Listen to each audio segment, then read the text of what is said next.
My name's Graham Pavitt. You're posing in front of two American trucks. What are they called? Deuce and a half is a nickname for them. Why are they deuce and a half? During the war, the old GIs back in France used to refer to them as the old Jimmies. Post-war term was a deuce and a half, but it was a 2.5 ton truck. Okay, tell us a bit about what you're about. We try to do World War II reliving to celebrate what they did during the Second World War, and we then bring our trucks, dress up and go to shows. We are supporting the aircraft that you see in the background, and hopefully people donate some money. We haven't got a group name at the moment. I also do World War II living with Home Guard, but today is for the 6th of June. We are here today on the 6th of June commemorating the brave people who fought during the war. We are here dressed up in some of our uniforms.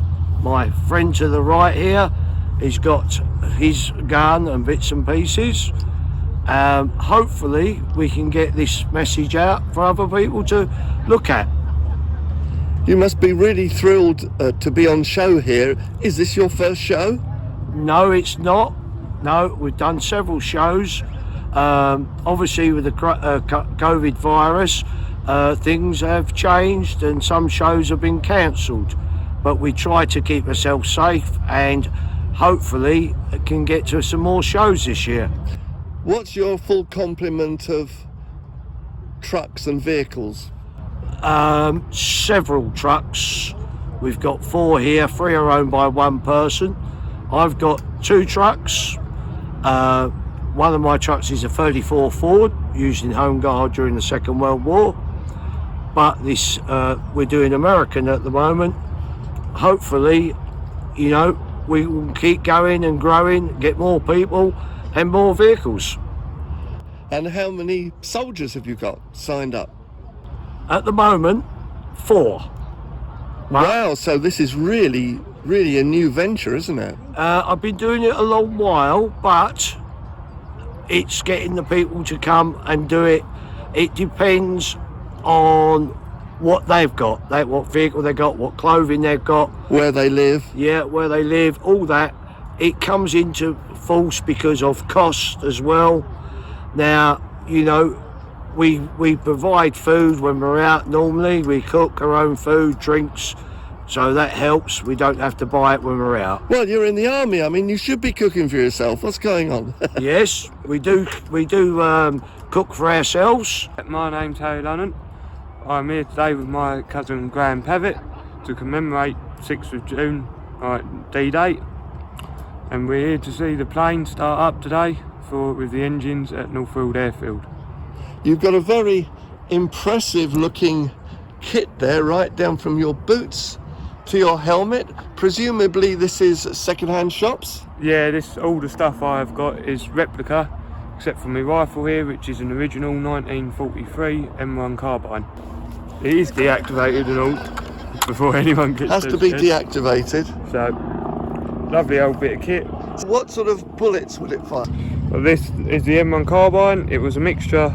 The Americans had the main battle rifle, the M1 Garand, and the Colt 45 pistol, and they fought for troops who weren't on the front line. They needed something that you could pick up and fire and be accurate and easy to handle within a couple of 100 yards.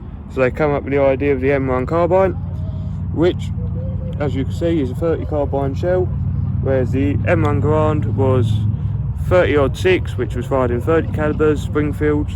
Then you had the 8mm, which would be the 1911, and then the 45 ACP, which was a grease gun and Thompson. And then obviously bigger guns, 50 caliber, and so on, forth. Like I say, because the Colt 45 or the 1911, you'd be in too close a range to hit someone with it. They was designed for use like these, to be in trucks, put in the trucks for people who were riding shotgun in the trucks to use, because anyone could pick this up, shoot straighter at 100 yards with this rifle than you could, or carbine, sorry, than you could with the M1 Garand rifle, which is a longer and heavier rifle and has bigger shells. I don't have any cartridges of the M1 going with me, otherwise I would show you, but... Well, that's another bit of noise. Let's see him go past. What's the difference between a carbine and a rifle? A carbine is just, I think it's just because it is a smaller cartridge, whereas a Garand was a bigger cartridge, and actually looking at it, I think that is a 30-06 cartridge holding my Sing in there. So you can, for size comparison, you can see the size, and plus that would probably come out to about there when it had the tip in it, in the cartridge to fire it. But Why do you like doing reenactments? well, I've liked all the World War II stuff since I was a very young age, and then my cousin Graham here's bought his truck,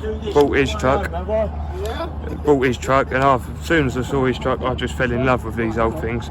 They're just so marvellous, so much history to them, and they're so I just love them. And so yeah, from then on, I've bought all my uniform, bought my carbine. I've got other bits like bayonets for it and that, and started collecting my own stuff. So hopefully one day I'll be able to buy myself my own truck. I think someone's going to steal your Shudder.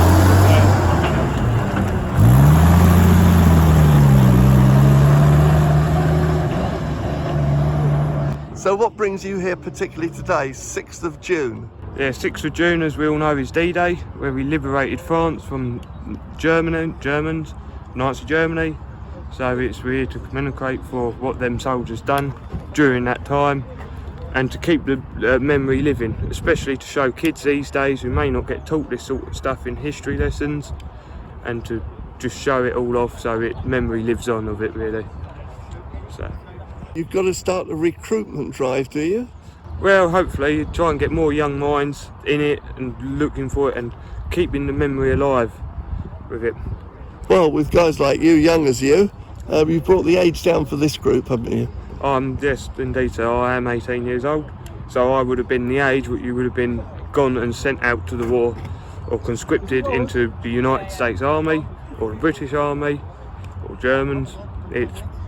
There's the typical age of the people fighting the war. And you're likely to be buried in a foreign cemetery in Europe. There was a lot of casualties, but in the end we did manage to push the Germans back and establish a foothold in the beach, so we could end up liberating France. And then what happened was marvellous, and why we're here today.